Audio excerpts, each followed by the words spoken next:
Kamsawch, Nimbir, Sis Damián, Arting Recayol Tsunun Sigbal.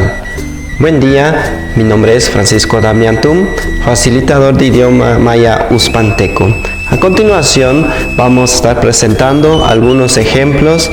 del uso de los consonantes simples glotalizadas, las cuales están conformadas por 4 grafías: B glotalizada, O, A, At, Palam, K glotalizada, Kish, Ka, Kam, Kas, Q glotalizada, Ir, A, Unik, Or, T glotalizada, Is, To,